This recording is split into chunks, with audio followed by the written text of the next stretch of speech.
everyone, to the final exciting day of Affiliate Summit East.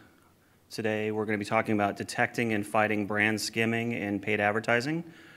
We'll also look at a few other environments, and there's going to be a good question and answer session later, so if you want to talk about something a little bit off that topic, SEO, something else that's happening to your company or something you've seen, please let me know.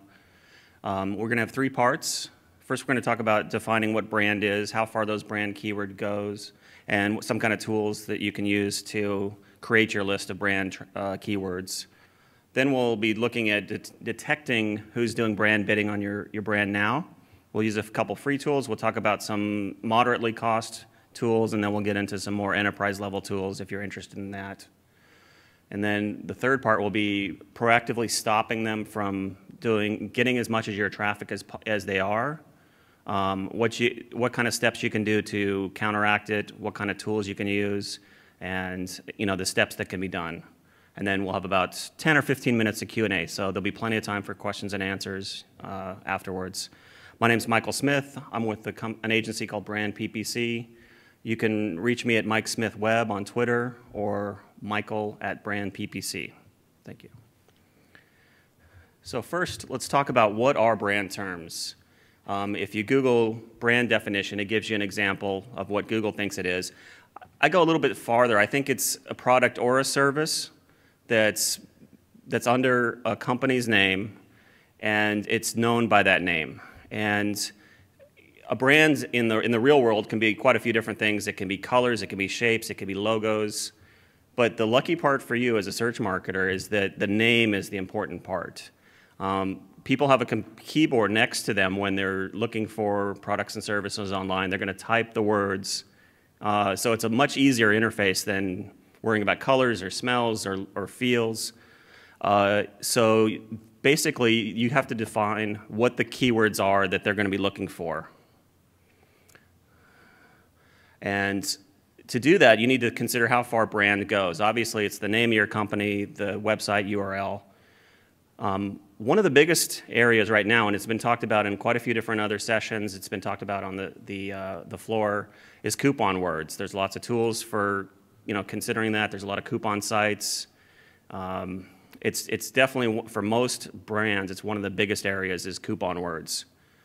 The next section is going to be brand plus a category. In this case, we have Office Max as an example of a brand. And this is their little giveaway rubber band ball that they have. So, a brand like Office Max has Office Max copiers, Office Max computers, other services that you can reasonably expect to find at Office Max. They're printing. So they have quite a few different brands plus category words, and your brand probably does as well. The third one is models. Ford is the brand, but the Mustang or the Fusion or the C-Max is the model. So your model might have traffic by itself, or your brand might, or the combination, or some variety like a 2014 Camaro would have. That would be a model in a year. So that's another section of brand traffic is the models. The fourth one is trademarks. So if you have different trademarks, the real thing, or there's a variety of different trademarks that companies have that they kind of associate with their brands, hotels, airlines. You might want to consider monitoring what's happening on your trademarks as well. The fifth one that I have on these examples is brand plus a location. So Chipotle, Philly would be a brand location where people have a very strong indication that they're looking for a Chipotle restaurant in the city of Philadelphia, or it could be Boston or New York. There's quite a bit of traffic on these, and if you're doing a good job in protecting your local traffic, you might want to consider where this traffic is going to, what kind of competitors you have. You might be surprised at how much competition there is right now, because people have seen that they can get this traffic. It has a clear indication of what they want to do and what they're looking for. And there's sites that are made to rank for SEO and paid that are using your locations. They can download your locations off your location site or off of a financial statement of your company, and quickly combine your brand plus the location and have keywords that actually have traffic. So using the example, this is a little bit on the small side, So at the top is Office Max, and that's the brand we were looking at. They have 823,000 brand searches a month, and this is considered local, which is right there, which is, in this case, I set it to the United States. So that's 823,000 searches a month that have a strong indication they're looking for Office Max. And there's longer tail traffic. Here's coupons, which is one of them we were talking about. The third one is another coupon word. The fourth one is perks. It must be some kind of reward program they have. I don't shop at Office Max. Just a disclaimer, the slides that you see in this presentation that have a clear name, they are not of clients of mine, or I haven't had past dealings with them. They're just an example. They could be doing a good job. They could be doing a bad job. Just because they're here doesn't mean anything in itself. And there's some examples of sites that are clients of mine, and I've removed their name. So I don't typically use their name in the slides. So if someone's here, it doesn't mean a whole lot, and just it's a matter of this is a good example of a site that has good traffic. And then so there's some more promo codes, printable codes, coupon codes. Towards the bottom, here's a couple other words that are a little bit different. Office Max Jobs and Office Max Careers. You know, that could be a positive keyword or it could be a negative keyword. You might want to look at your past traffic and what they do on your site when they get there, and you know, consider if it's been converting. Maybe there's a company initiative where you want to pay for that traffic and you want to send them to the careers page versus the home page so they don't get lost. You know, maybe if you have a large recruiting drive. So you should consider you know, what these people are doing when they get to your site. There's quite a few different brand traffic, and even this is a list of 20. Down at the bottom, you know, we're still looking at 590 searches a month. You know, if you're at the top of the page and you're getting 20% click-through rate, that's 100 people a month. That's a lot of traffic for, you know, getting down the tail a little bit. And if you get them to convert, you know, it can be a very, you know, positive thing. And even if you can make a 10 or 20% increase in brand traffic, that's a lot of money yearly. So we've looked at some keywords. Let's go forward and consider if you're seeing on your brand that there's keywords that have that kind of history. They have, you know, there's 20 or 30 different keywords. There's traffic of hundreds or thousands of searches a month. Most likely there's brand skimmers on your brand, and there's probably a lot more than you think there are, even if you're being a little defensive. And you should investigate and research what they're doing and find out how you can counteract that. So let's take a look forward at this iceberg and see what we're heading towards. And the first thing to consider is, would someone bid on your brand? You know, it's been said, it's a cliche, you know, your brand is your most valuable property. And for a lot of companies it is. Converse, All-Stars, you know, I have not great feet. That's not the best shoe for me. It's not a very comfortable shoe. They sell really well. They sell for a lot of money, and it's because of their brand. They have great colors, they have great style. You know, they've worked for decades to create this brand. If it wasn't a name brand, it wouldn't sell for, you know, a third of the price it does. And a lot of products are like that. So let's start considering if someone's going to bid on your brand. The first thing to check is, does your brand term have traffic? And in the past example with Office Max, we were using the Google external keyword tool. And that tool may go away in a couple months, but right now it's called, if you Google external keyword tool, that's a great tool. I think it's the most accurate tool. You can also set it for different countries. If you market in different countries, it works in different languages. You can set different keyword matching types, exact or phrase or broad match. It's free, so you know, it's a great free tool. It'll be replaced by something else, by Google, but I don't know what that is or haven't used it myself. So if your brand skimmers see about 100 searches a month, and I was talking to someone at lunch, once you get to that point, you have about 100 or so, they're going to automatically start seeing your name, and they're going to start consider, you know, bidding on that term. When you're newer, the attention will be light, which is good. They kind of leave you alone at first. But it can be very confusing because as you get more popular, that brand skimming is going to increase. So as you're getting more traffic, you know, and you're new at the industry, your company is new, you don't know if your growth online should be like this or if it should be like this. You know, the brand skimmers are going to adjust how much of that traffic you get. And if you're not seeing that, you're going to have low click-through rate on your SEO, maybe paid if you're doing it. So it becomes a burden on your company as you're growing. They're also going to consider how much long-tail traffic you have. And if some of these terms like your brand plus coupon have 10 searches a month, your brand plus reviews has 10 searches a month, you know, I wouldn't aim for 10 searches if I was doing it. And just as another disclaimer, I'm kind of a hypocrite. In the old days, I was a brand skimmer. So I've worked in-house on e-commerce sites where we carried a lot of brands, and that's what we did. We bid on people's brands that we carried. I've worked in the past in industries where I watched TV or recorded with a VCR what was on TV, and I actually looked at the commercials because I was, you know, bidding on property or products that were on commercials, and I was looking to see what people would type in the search to find that property or to find that product that didn't really have the information they needed, and I was capitalizing on it. So, just as a disclaimer, you know, I don't blame people when they do brand skimming. It's kind of natural, and if you're not preventing it, you're kind of encouraging it. They're looking for high converting keywords. They're also looking for keywords in danger areas. Reviews, I think, are very close to buying. You should protect those keywords very carefully.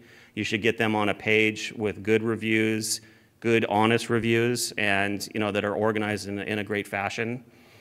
And competitors are going to automate the creation of these keywords. And I've seen this in quite a few different ways. On August 1st, there was a product that was launched. It's a wine. It gets wine out of a bottle by just taking one glass with a needle through the cork. It's called Coravin. It's not sold anywhere. The only place you can get it is from their website. And at the point where they got to 300 searches a month, Amazon was bidding on the keyword. When you clicked on the link, it was going to a page with no products. It apparently is completely automated, and once you get to a level of 200 or 300 keywords per month, you know, different companies are going to be bidding on your brand automatically. They're going to be bidding on your longer tail terms, and this is automated by different sites, Amazon, coupon sites. So, you know, it's not really that you can complain about a person is doing something wrong. They've set up the system, and the system is bidding against you. So let's go forward. And there's some activities that you can be doing that create risk or increase the risk of being bid on your brands. One of them is if you're a part of many comparison shopping engines. They're a great place to get new traffic. They have a very good interface for comparing your products against other services and products. You know, typically I recommend using them, but the more of them that you belong to, the more encouragement you're giving to someone else to bid on your brand. So you want to be aware of the companies that you're, you know, working with as a CSE or you gave a feed to, and if they're bidding on online, or if you're competing with them SEO-wise, and if your website is kind of weak in SEO or links, you might have a problem beating them for your own product at times. And I've seen that where, you know, Sears has a feed and they're outranking the company that makes the product. And that's what Sears and Walmart and Wayfair want, is they want to get as much traffic as possible from the products they carry. If you have products on many resellers, you know, Amazon, Wayfair, Sears, Brookstone, other companies that carry merchant feeds or eBay, you know, the more products that you've given out, it increases your likelihood that you might have some brand bidding. Not saying it's all bad, but, you know, it's just something to consider. If you have a poorly defined affiliate program where you don't have a clear goal, you're not obtaining a particular type of affiliate, you don't have a clear understanding of what their rules are or what their goals are or how they operate, you're increasing your chances of having, you know, brand bidding. Coupon codes are great. I use them all the time. I was on a site Sunday night updating the coupon codes for a client of mine. They create urgency. Our best sales days are when coupon codes are going and when they're almost to expiration. They also can create some bad situations where people are encouraged to get the traffic off of different words and to put it through an affiliate link and send traffic to you. So that's something to consider. The final thing on this is that you have no PPC affiliate policy or no pay-per-click affiliate policy. Whether you don't say they can bid it on it, they don't say they can't. Maybe you've just forgotten to do it. I've seen that. That's definitely something you should consider not having. You need to have a PPC affiliate policy. You should have your keywords very clearly defined, what they can bid on, what they can't. And to show you a good example of that, I went to ShareASale, a sponsor here, and looked at a site which is Checks Unlimited. Once you log into the interface for ShareASale, you can see, their logo here, and there's some, you can get links, you can look at their newsletters, but here you can view their PPC guidelines. So ShareASale makes it very easy to see what the PPC guidelines are for this company.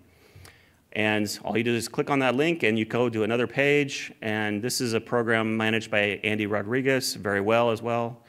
And this is Checks Unlimited, and it's got keywords, Checks Unlimited no space, checksunlimited.com, a few other sites that they have, Designer Checks no space, designerchecks.com. And at the bottom there's a few, looks like new things, Secure My ID wallets. I'm not exactly sure what that is. Maybe it's a RFID blocking wallet that they've created. So this is I would say this is a very well-defined PPC policy. It's very quick, it's very clean, it's very easily understood. All of these are no, you can't do it at any number of, any dollar amount or pennies, and these are all trademark terms. You can't touch them. So we have a good example. Let's take a look at a bad example. This is on ShareASale too. I clicked around and looked at a few different people's PPC policy. I've blocked out the names just to save them any embarrassment. I know you can't read it from where you're at. I actually can't read it here. But this is what their PPC policy says, and I was reading it for 10 or 20 minutes before I realized that it actually did have the words that I can't bid on, and they're actually highlighted in blue, PPC bidding something, and then there's actually 8 words here. So they have 8 words too, like Andy Rodriguez has 8 words. But theirs is so confusing that 90% of the people are not going to get to it. They're not going to read it. I had to read it, and I've read it a couple times too. I read about here and then I stop. So this is a bad PPC policy. You don't want to have something like this. So let's take a look at the next slide here. And this is another thing that can create a lot of competition, which is when you have clear competitors that have a similar product or service. We've got 6 mid-sized cars. Probably some of you in the room, drive cars like this. They're very popular.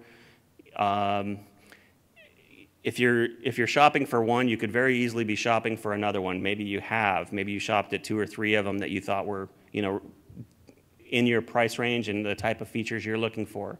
If your product has no compelling, unique selling proposition, that might create a situation where people would be looking at competitors. They might be swayed away to a competitor, even though they started on your keyword and they were searching for your brand at first.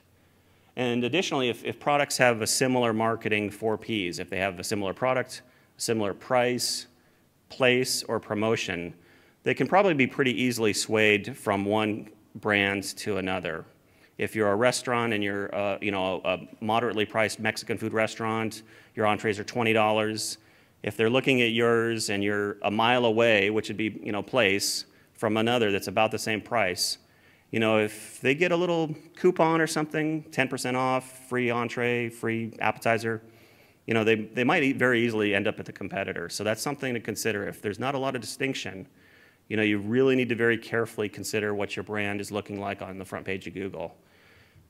So let's go to the next slide. And this iceberg is getting a little bit bigger, and we're getting a little bit more concerned about what we're seeing. If your product brand terms have a high conversion rate, there's a pretty good chance that you should review your brand traffic conversions. If you get a high percentage that are converting to a sale or a lead, that's good normally, but it also is creating a situation where people can find that traffic and use it to convert to other sales for themselves. And you should, review Google Analytics or Site Catalyst or Core Metrics or whatever you're doing. Make sure you have keyword level tracking. If you don't already, that should be probably your #1 game to know exactly how things are tracking. If you're not doing paid brand terms yet, review your SEO traffic, see how it's doing. And as you implement new channels, make sure that they're tracking to a keyword level if at all possible. And this will help you understand the appeal of other people getting this traffic. Once you see that your brand terms are converting at 10 or 20%, there's very few non-brand keywords that convert at that level, 20, 30%. There's lots of brand terms that convert like that. So that's definitely something you should watch out for. And you should, losing this traffic to other sites is costing you a lot of money. Another thing that can create a situation where it's easy to steal from one company to another is if you have a very clearly defined marketing persona or example customer. If your brand has a usual buyer, they can be targeted easily. A Toyota Camry person is 33 to whatever, 55. They make this much money. They have this many kids. The more defined the marketing persona is, someone else can pick that marketing persona and go, yeah, that's our customer too. We'll just advertise on this keyword and see if we can get some of that traffic. Not that this happens, but actually this happens a lot in SEO with black hatters. But like Nike Air Max, it's a shoe. It's a running shoe. There's other running shoes, Reebok, Saucony, New Balance. It could be the companies themselves. It could be affiliates. It could be e-commerce sites that are doing this. A particular car has a very clear marketing persona. This is a BMW. We're talking about Fords, Mustangs, Camaros. There's a lot of products that have a very clearly defined marketing persona. Luxury goods are another example. So let's go forward. Also, I think the main reason is brand traffic is cheaper than non-brand. If the term includes no keyword, it's often quite cheap, like Nike Air Max. It doesn't have the word shoe in it. It doesn't have running or sports. It's all brands. It's brand and a model. That's going to be a cheap keyword, or cheaper than running shoes, or tennis shoes, or something like that, or high-end tennis shoes, or lightweights, or some other word. It converts at a higher rate. We've talked about that, and non-brand traffic for the same type of buyer would tend to be expensive, and because Google's an auction-based system, you're bidding against a lot of people. Most affiliates avoid brand traffic bidding. They know it's typically against the affiliate program. It's going to gain attention. It might involve lawyers. But this tends to create less competition in general, which tends to lower the prices because it's an auction-based system. So, now that we've talked about why this happens, let's start talking about, what this is doing to your company. And are you starting to get mad yet if you're a merchant? It gets worse. Because what they're doing is they're raising your bids, they're stealing your SEO traffic, and they're making you pay commissions for unqualified traffic, traffic that very likely would have stayed on your site if they saw the offer that they were looking for, with either very good reviews or keywords like coupons. If you can give them the answer to those questions, they're more likely to stay on your site and never go back out and start searching around and end up clicking a paid ad that is a brand bidder. One of the things I really don't like about brand bidders is the inconsistent messaging. So, you have a brand that you protect, and you have public relations people. You very carefully approve messages, promotions. These affiliates are skipping all those steps, and they're coming up with ideas based on high click-through rate and low cost. They're like your worst employee. And not only that, if they're not an affiliate, which this happens a lot too, you can't control them, you have no control over what they're doing. So, they will run ads 50% off, 60% off, 70%. They don't care as long as they get the click and it converts it, at a profitable number. The next part is expired coupons on pages. They're not going to take down all the expired coupons. They want to make it look like they have a selection. There's 10 coupons from Sears. Okay, 8 of them are expired. 1 of them is on some weird product no one buys, and the other one is 5 or 10% off or free shipping, which is pretty easy to get anyways. That could be your page. That could be your user experience on that site. So that should be something you're consider is what's going on those pages. Are they all expired? If they're an affiliate of yours, like Retail Me Not or something, you might talk to them and see, hey, can we clean this page up a little bit? Can we, these aren't coming back. Can we delete those off? And we'll feed you, good coupons either with an RSS feed or something like that. They might be advertising for products they don't have stock of. I was talking about earlier, Amazon auto advertises on something once it has 200 or 300 searches a month and it's a product. I've seen services that they're never going to sell, accidentally get through that mix. And they're also cheapening your full retail sales channel. If they keep hearing 30% off, 40% off, 50% off, all the time, eventually they're weakening your brands.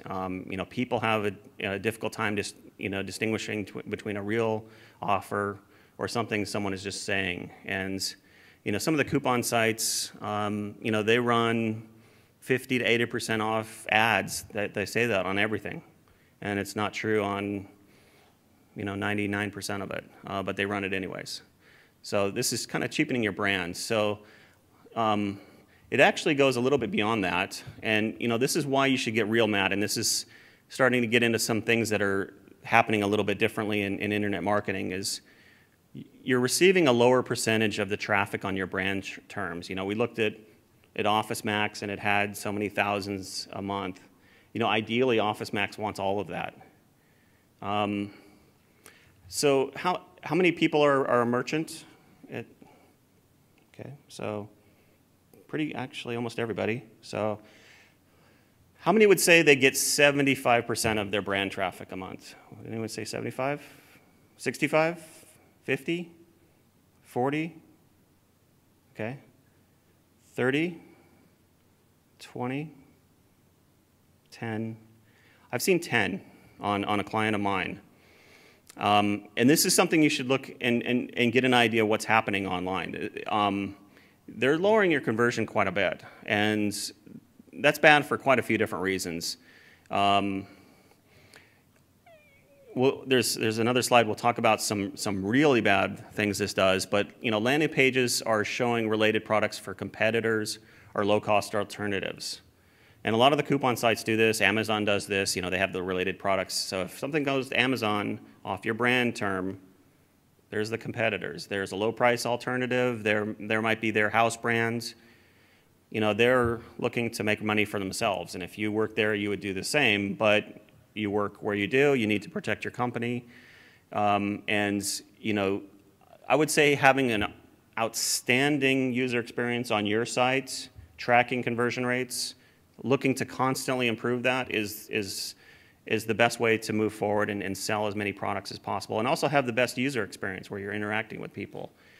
Some of these sites are pushing for an email sign-up really hard. They're taking your brand terms, like Groupon. I mean, you can't get into Groupon without signing up. They say, please sign up. What's your email? We'll personalize your examples. There's other sites that are doing that. They're pushing really hard for an email sign-up or a newsletter sign-up or a like or something else, some other social thing. So at that point, they've already decided they're no longer trying to sell your product. They're really trying to get an email sign-up. And I think that's letting someone else decide how your brand is represented.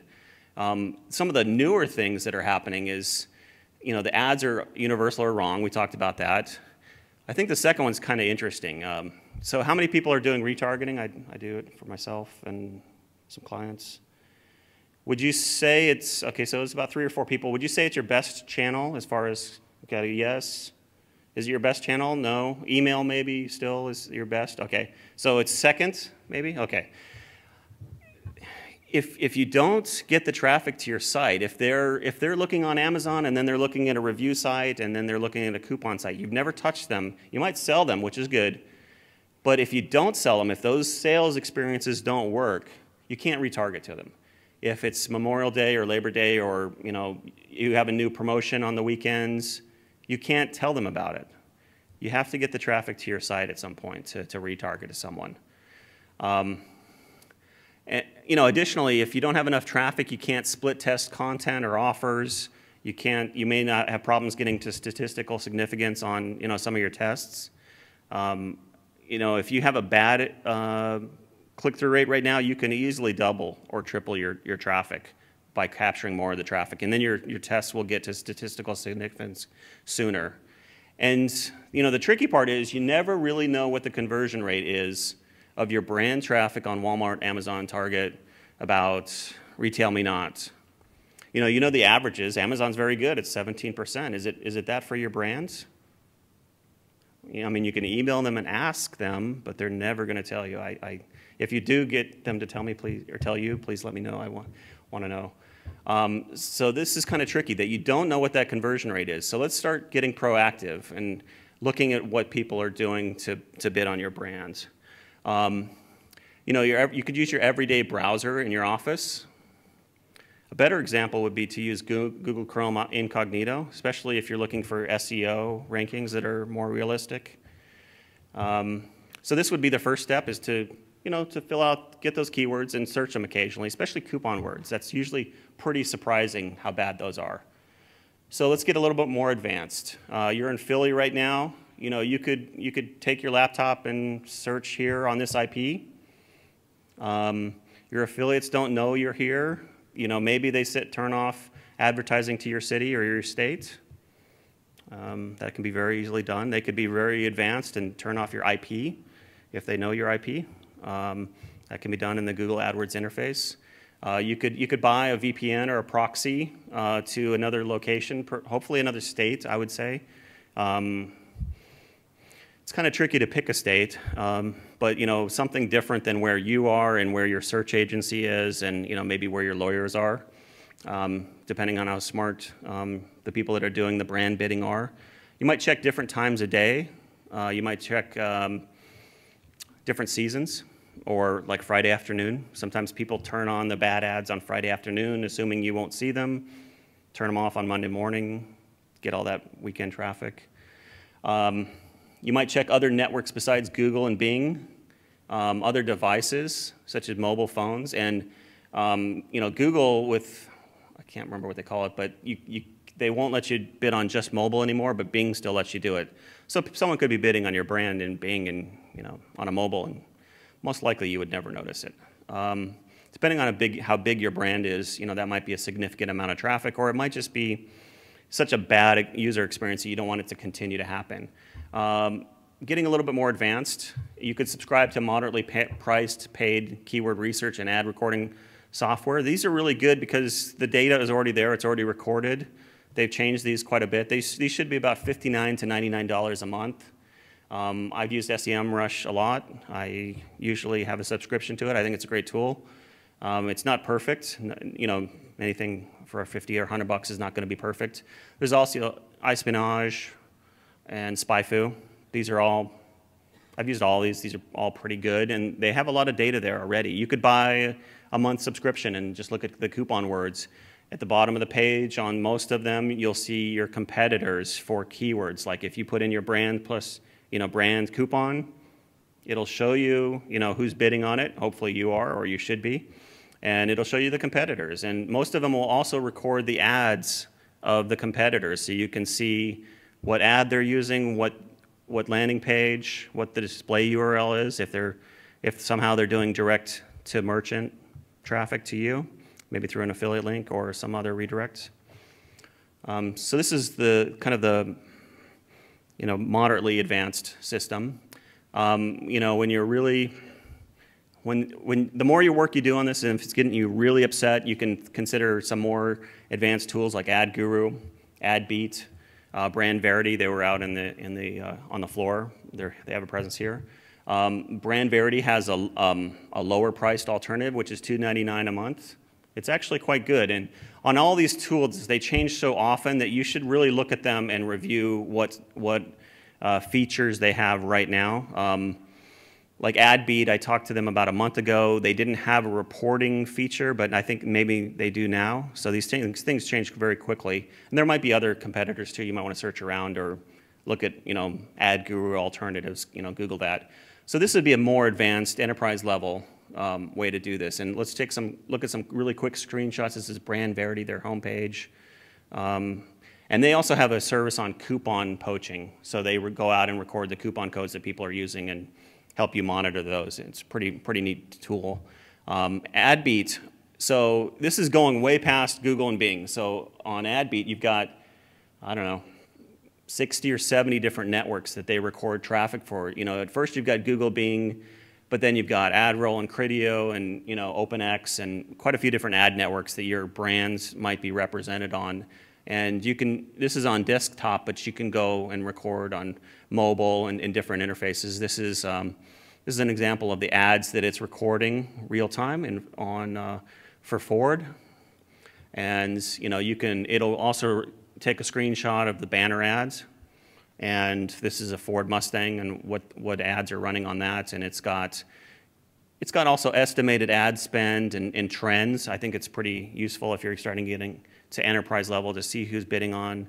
And not all brand bidding is bad. I mean, Ford is not going to be the only bidder. I mean, local Ford dealerships will bid on these. So, Ford might want to just monitor it and, and make sure that they're, have a good message and an appropriate message. And then AdGuru, I started a monitoring on Finish Line.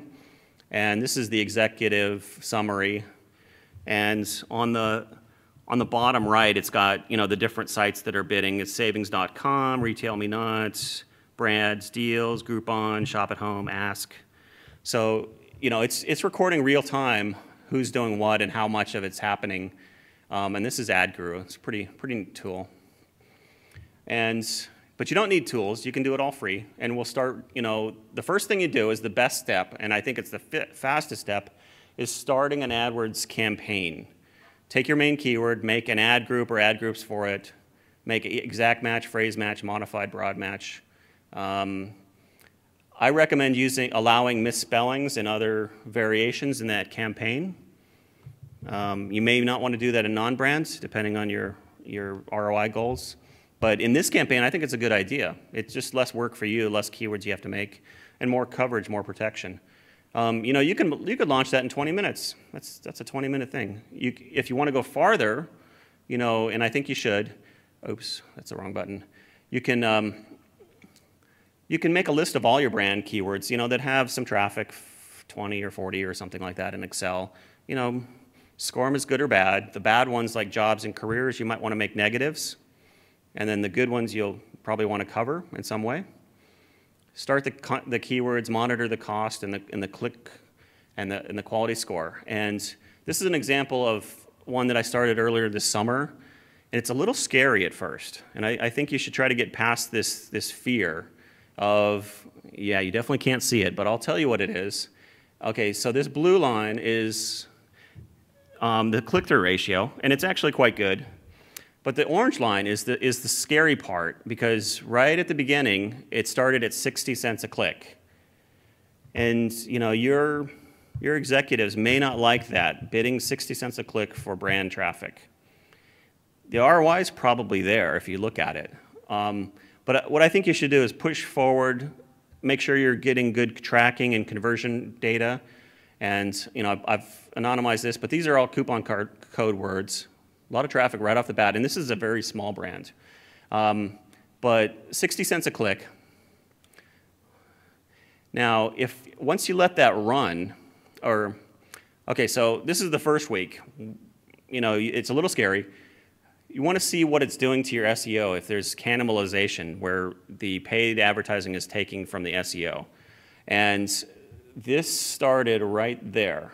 And the light blue is click-through ratio. So you can see it's right here is the click-through ratio. That's about 12. It went down a little bit, and that's averaged about 9. So we went down 3% or 25% we went down in SEO traffic. Not good, but the ad was showing high, and it was first, and it was getting a lot of traffic. And also it was written to be very appealing and people to click on it. That's kind of what you want. So we lost 3%. Oops. wrong button again. What did we gain? We gained 20%. So this is from AdWords, and right at the start, it kind of went a little crazy with the cost per click. And this is the good news. Even though it was a little scary at 60 cents a click, very quickly it went down to less than 30, and it was doing about 10 or 15. I had to bump it up a little bit to fight off some other bidders. The quality score, this is over the same exact time period, so this is 3 months in the summer. The quality score went to 10, but it seems like after a week or two, Google even lets it operate in a better manner than that. So the cost per click was getting down to about 9 cents a click. Great traffic, very high conversion rates, and this is traffic we never saw. We went from 12% click-through rate to 29. That's almost a 300% increase in traffic. That other traffic was going to coupon sites and Amazon and all over the place. So, you really should consider how much of this traffic you can get. Once you've done that in AdWords, I say you should copy that out to Yahoo and Bing. Take the keywords, you have to change the ads a little bit, the character length is different, and you should expect about 15% of the traffic of Google. That's the most effective thing to do, and then eventually, this is going to take a little bit more time, but you should write or amend your PPC policy. If you don't have one, if it looks like that one example of checks unlimited, that's great. If it doesn't, maybe look at some other examples and try to get a good policy. Maybe talk to your affiliate manager or your affiliate network if you have one.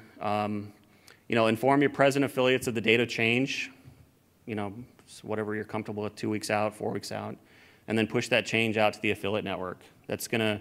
If you don't have a good PPC policy, it's basically like saying, please bid on my brand. I mean, that's what affiliates, I used to be one, that's what they see. If they see good brand traffic and no PPC policy, it's like, you might as well put money in my AdWords account because I'm going to bid on your brands. You can complain to Google. Has anyone filed this paperwork? I've done it 2 times for clients. Nobody does this, I know. If you want to Google help for trademark owners, Google, there's a page with more information. If you're not in the United States, the policies are a little bit different by country. In the United States, it's completely legal. It's completely within Google's guidelines. You can bid on people's brands. But there is a complaint form, and it's as much fun as most legal things. It's with Google and it's legal. So, you might have to get lawyers involved. You need a scan of your registration of your trademark that's been either approved or your application. If you go to that last page on help for trademark owners, Google, there's a link to this trademark complaint form. And this is you're going to send this off, and 2 or 3 weeks later you'll hear something maybe. The final thing is you can optimize your Google shopping feed. So we were looking at that one example that went from 12% click-through ratio to 29. Another thing they did, which wasn't really represented here, is they added a Google shopping feed. A lot of times you're not showing for your brand products in Google Shopping if someone searches your brand, but your brand might be generating a Google Shopping response with the little pictures either in the line of the 10 or off to the side. You might review the titles, descriptions, and feed mods. You give them the feed and then they do something with it. Review what they did with that feed. How are they ranking? And copy those ideas. Consider modifying your feed to Google and to get at least one placement there. You're probably not going to take over all of it, but you probably should at least gives people the option to shop directly with you if that's the kind of experience they're looking for. And thank you for your time.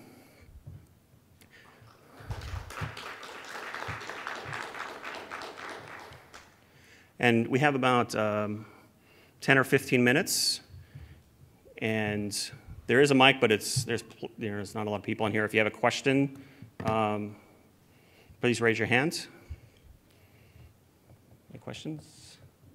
And you can name your company if you want to, or you can just say your industry, and I'd be glad to, if I can give you some ideas, I will give you ideas. Yes.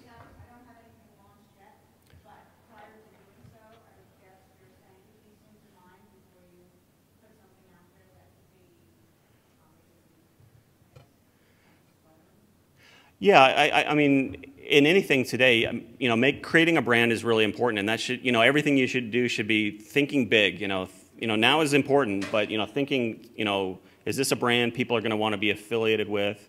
When it's bigger, are we doing procedures that, other people will respond to for years to come?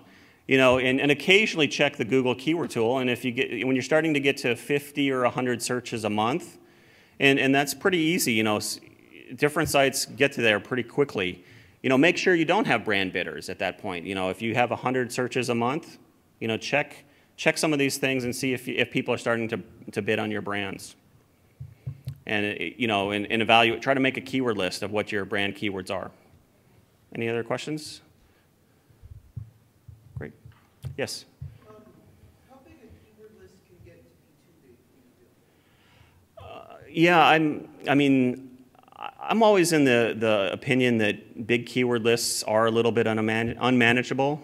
I don't like doing them myself. And I work hands-on in AdWords, and when I have people building me lists, I don't ask for really super long keyword, long tail. And in fact, Google won't turn on super long tail. They'll say, doesn't meet this minimum search volume, requirements, which seem to be about 10 or 20 searches a month. You might have different goals too in brand or non-brands. Brand traffic. Sometimes if you don't know what it is, the homepage might be a good landing page. So you could have your brand in exact match, and you could have your brand in phrase match, and phrase match will cover everything else that you can't think of. And that's why I put that one slide. You can do that first part, your brand, exact and phrase match, and you're getting a lot of traffic there. You're getting most of it. You might want to think about building out the list and having some longer tail, and then having better landing pages, dropping them to categories, dropping them to the locator, the store locator page if you have that. But I would say if you're using that Google search tool, to give you a clear answer, for brand terms, 20 or 40 searches a month, I would probably do the keyword at that point. I would probably build it out. Obviously, you got to build out the list and see what it looks like. And if it's 250,000 keywords, you don't want to do that. I understand. You might try to think of a way to use modified broad match to cover your bases. Like if you want to have your brand's locator, brand with a plus sign, locator with a plus sign, that will get different variations of locator and your brands. It'll get different ordering.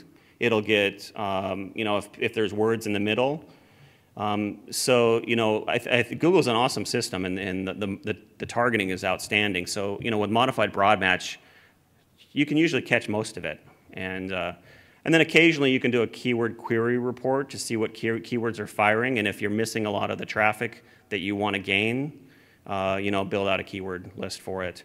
And also, as your brand is building, you might do this now and do everything that has 10 or 20 searches a month, and then just leave yourself a note in 6 months or before your busy season. Check your keywords again. Check if you're building out the list today, what do the keyword levels look like? They might change, and there's some seasonality to different brands too. Does that answer your question? Great. Any other questions? Great. Looks like no. Great. Thank you. Oh, I'm sorry. You're right under the light. I couldn't see it all.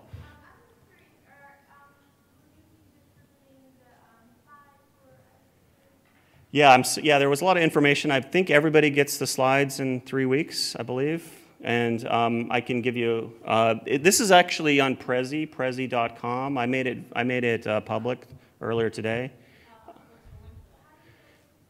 It's prezi.com. And it's the same name as the name of the slide, Detecting and Fighting Brand Skimming and Paid Advertising. The link is very complicated. It's a bunch of letters and stuff. But you should be able to find it, or tweet to me or email me, and I'll make sure you have it. Thank you. Any other questions? Great. Thank you very much.